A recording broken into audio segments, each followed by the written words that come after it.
Sir, સૌરાષ્ટ્રની 3 બેઠકો સરસ રીતના સમજાવ્યા પછી ઉત્તર ગુજરાત બાજુ વળવું છે.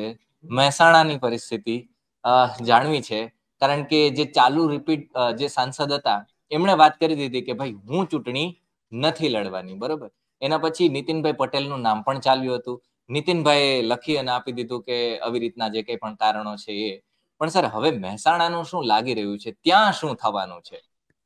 જો મહેસાણામાં એક પ્રોબ્લેમ જરા જુદો છે, તમારી જાણ ખાતર કે ત્યાં ભાઈના જે રૂસણા છે નીતિનભાઈ પટેલના, પેલા તો ભારતીય જનતા પાર્ટી એ નીતિનભાઈ પટેલના રૂસણા છે, નીતિનભાઈને પેલા તો સમજાવવા પડશે ને મનાવવા પડશે.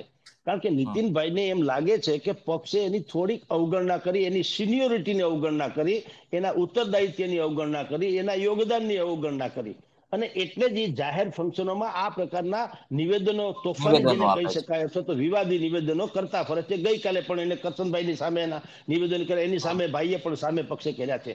એટલે મહેસાણાની અંદર દાવેદારો કોણ છે અને સામે પક્ષે ભારતીય જનતા પાર્ટી કોને આપવા માંગે છે એવું નહીં.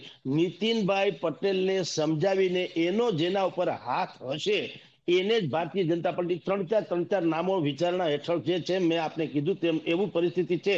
પરંતુ નીતિનભાઈને અવગણીને કે એને અજાણતા કે એની ઈચ્છા એનું ન હોય એવા વ્યક્તિને ભારતીય જનતા પાર્ટી ટિકિટ આપવાની કોશિશ નહીં કરે, એવું સાહસે નહીં કરે. એટલે ત્યાં નીતિનભાઈને માનવામાં આવે છે, એને પોતે લડવાની ના પાડી દીધી છે. એ પણ એટલા માટે કે પહેલી યાદીમાં નીતિનભાઈનું નામ જાહેર ન કર્યું, એનું પણ નીતિનભાઈને થોડુંક લાગી આવ્યું કે જો તમારે મને દેવાની જ હતી તો તમારે મને પહેલી જ યાદીમાં મારું નામ જાહેર કરવું જોઈતું હતું. નથી કર્યું એનો અર્થ એમ છે કે પક્ષ હજી સમથિંગ કંઈક બીજું વિચારવા માંગે છે. એટલે જ શરૂ થયું. નીતિનભાઈને એમ લાગ્યું કે મારી આ સિનિયોરિટી અને મારી વફાદારી બધાની અવગણના થઈ રહી છે. એટલે અત્યારે એ સામાજિક ફંક્શનોમાં આડાઅવળું બોલ્યા કરે છે અને પોતાની ભડક કાઢે છે. એટલે ત્યાં તોડ કાઢવા માટે થઈને મહેસાણામાં અન્યથા ભારતીય જનતા પાર્ટી માટે પ્લસમાં જ છે, એમાં કોઈ જાતનો પડકાર નથી.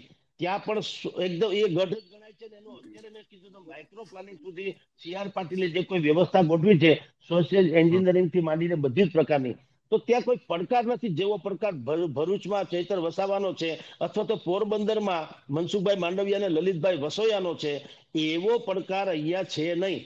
એ બંને બેઠક મેં આપને કીધું તેમ ભારતીય જનતા પાર્ટી માટે થોડી કપરા ચઢાણ વાળી છે. જીતવા બીતવાની તો સંભાવના સ્વાભાવિક જ છે, પરંતુ કપરા ચઢાણ, જે 5 લાખ મતની લીડથી જીતવાની વાતો છે, એમાં પોરબંદર અને વસાવાની બેઠક ભરૂચ વાળી તમે લખી રાખજો, એને એચીવ નહીં કરી શકે. 5 લાખને જીતી જાય તો ભાગશાળી એવું છે.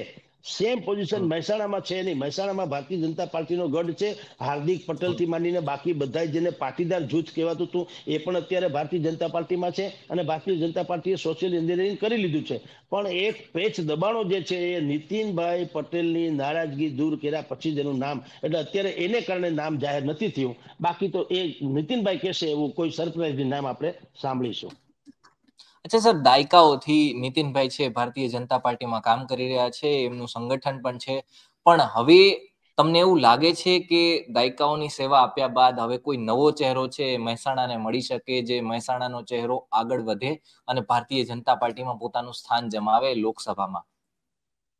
અત્યારે એવી સ્થિતિ છે સાહેબ, કારણ એવું છે કે ભારતીય જનતા પાર્ટી પાસે જેને કહી શકાય કે મુશ્કેલી જેવો કોઈ દોર નથી. આ 26 બેઠકમાં મેં આપને 2 બેઠક કીધી, થોડીક પડકારજનક ગણી શકાય એવો, પરંતુ મુશ્કેલીનો દોર તો છે નહીં. એક પ્રોબ્લેમ જે છે ને, જે અત્યારે મહેસાણાથી શરૂ થયો છે, એ ક્રમશઃ થોડોક વિસ્તરતો જશે કે આંતર કલહ અને આંતર વિરોધ એનો ભારતીય જનતા પાર્ટીએ આ ચૂંટણીમાં, લોકસભાની ચૂંટણીમાં ભારે સામનો કરવો પડી શકે. અને એમાંય કોઈ બગાવત નહીં કરે. નીતિન પટેલે પણ કઈ બગાવત નથી કરી. એમ અહીંયા પણ જે લોકોની ટિકિટ કપાણી છે, અત્યારે 24 જણાની જાહેરાત થઈ છે, એમાંથી 10 ને રિપીટ કર્યા છે અને 15 જેટલાની કપાણી છે, વગેરે વગેરે.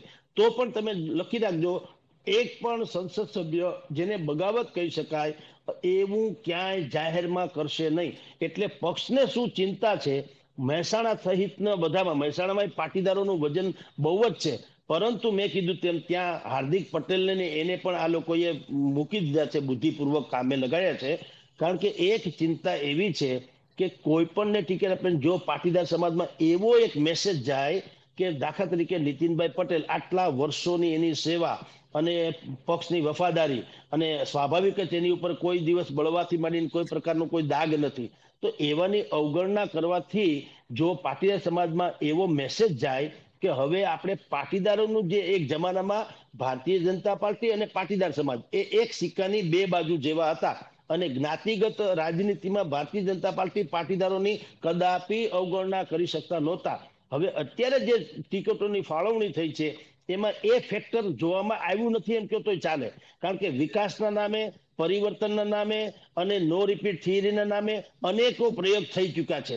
હવે એક મહેસાણા એવું એપિસેન્ટર છે જે પાટીદારોનું પ્રભુત્વ ધરાવનારું છે, એટલે ત્યાં વાત અહીંયા અટકીને ન જાય ને પાટીદારો શિથિલ થઈ જાય અને આપણે 5 લાખની લીડથી જીતવાની વાત અત્યંત નબળી પડી જાય, એ ન થાય એટલે ભારતીય જનતા પાર્ટી અત્યારે ઉમેદવાર તો ગમે એને મૂકશે પણ નીતિનભાઈ પટેલના આશીર્વાદ મેળવીને પછી જાહેરાત કરશે.